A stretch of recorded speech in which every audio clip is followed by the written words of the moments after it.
السلام علیکم دوستو، پچھلے ویڈیو میں نے بتایا تھا کہ کن چیزوں سے روزہ ٹوٹ جایا کرتا ہے۔ آج میں آپ کو بتانے والا ہوں کہ روزے کے اندر کون کون سی چیز مکروہ ہے۔ مکروہ یعنی کہ ناپسندیدہ عمل ہے، اس کو نہیں کرنا چاہیے۔ تو دوستو، روزے کے اندر جھوٹ، غیبت، چگلی، گالی دینا، بیہودہ بات کرنا، کسی کو تکلیف دینا، یہ چیزیں ویسے بھی ناجائز اور حرام ہیں، روزے میں اور زیادہ حرام ہو جاتی ہے، یعنی اس کا گناہ اور بڑھ جاتا ہے، اور ان کی وجہ سے روزہ بھی مکروہ ہوتا ہے۔ تو ایک چیز ہوتا ہے روزہ نہ ہونا، تو وہ چیزیں میں نے پچھلے بتایا تھا کہ ان چیزوں سے روزہ نہیں ہوتا ہے، لیکن ان چیزوں سے روزے پہ تو فرق نہیں پڑتا ہے، البتہ روزہ مکروہ ہوتا ہے۔ تو ہرگز یہ کام نہیں کرنا چاہیے، یعنی گناہ کا کام اگر روزے کی حالت میں کر رہے ہیں تو پھر روزہ مکروہ ہوگا، روزہ ٹوٹے گا تو نہیں لیکن روزہ مکروہ ہوگا۔ ایسے چیزوں سے پرہیز کرنا چاہیے۔ روزہ دار کو بغیر مجبوری کے کسی چیز کا چکھنا یا چبانا مکروہ ہے۔ اب مجبوری کیا ہوتی ہے، عذر کیا ہوتا ہے، یعنی کسی کا شوہر ایسا جلاد قسم کا ہے، اتنا پریشان کرتا ہے، ظالم ہے کہ اس کے نمک زیادہ ہو جائے یا کم ہو جائے گا تو وہ مار پیٹ کرے گا، تو اس کے لیے جائز ہے کہ وہ زبان پر رکھ کر کے اس کا ٹیسٹ معلوم کر لے اور پھر تھوک دے، اتنا ہی سا۔ آج کل چکھنے کا کیا معلوم ہے کہ مطلب کسی چیز کا ٹیسٹ معلوم کرنا ہے تو اسے تھوڑا کھاتے ہیں، اس کے بعد معلوم ہوتا ہے کہ ہاں اس میں نمک کم ہے یا زیادہ۔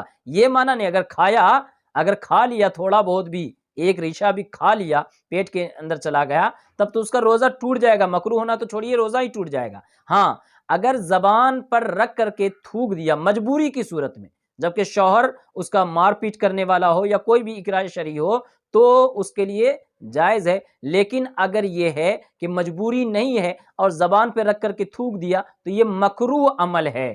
مجبوری ہے تو جائز، مجبوری نہیں ہے زبان پہ رکھ کے تھوک دیا تو مکروہ، اور نگل لیا تو روزہ ہی ٹوٹ جائے گا۔ یہ تینوں بات آپ غور سے سن لیجئے۔ عورت کا بوسہ لینا اور گلے لگانا اور بدن چھونا مکروہ ہے، جبکہ یہ ڈر ہو کہ اس کا احتلام ہو جائے گا، انزال ہو جائے گا، یعنی منی نکل جائے گا، تو ایسی صورت میں اس کا بوسہ لینا یعنی کس کرنا اور اس کے بدن کو چھونا مکروہ ہے۔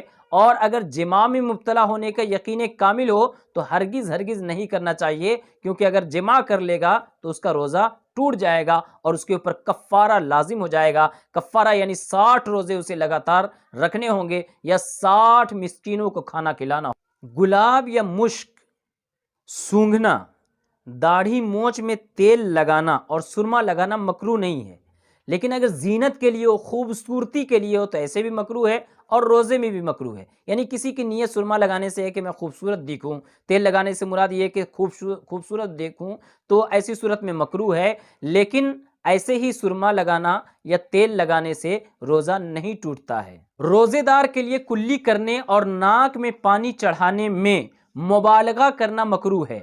جیسے کہ عام دنوں میں آپ جب کلی کر رہے ہیں تو خوب اچھے سے کیجئے تاکہ حلق کے زبان کی جڑ تک پورا صاف ہو جائے۔ ناک میں پانی چڑھائیں تو ایسا کھینچیے کہ نرم ہڈی تک پہنچ جائے۔ لیکن روزے دار کے لیے ضروری ہے کہ وہ صرف منہ میں ڈال کر کے پھینک دے، ناک میں ہلکے انداز میں پانی چڑھائے، کیونکہ اگر وہ ذرا سا بھی زیادہ کھینچے گا، زیادہ کرے گا تو حلق کے نیچے جانے کا اندیشہ ہوتا ہے، اس لیے اس میں مبالغہ کرنا، زیادتی کرنا، یہ کیا ہے، مکروہ ہے۔ پریشانی ظاہر کرنے کے لیے اگر وہ نہا رہا ہے یا بھیگا کپڑا اپنے بدن پہ لپیٹ رہا ہے، بار بار تھوک رہا ہے پریشانی ظاہر کرنے کے لیے، تو یہ مکروہ ہے۔ ایسا نہیں کرنا چاہیے کہ عبادت میں دل کو تنگ کرنا درست نہیں ہے۔ منہ میں تھوک اکٹھا کر کے نگل جانا یہ روزے کے علاوہ بھی مکروہ ہے اور روزے کی حالت میں بھی مکروہ ہے۔ منہ میں تھوک کو اکٹھا کر کے نہیں نگلنا چاہیے ورنہ روزہ مکروہ ہو جاتا ہے۔ روزے کی حالت میں مسواک کرنا مکروہ نہیں ہے،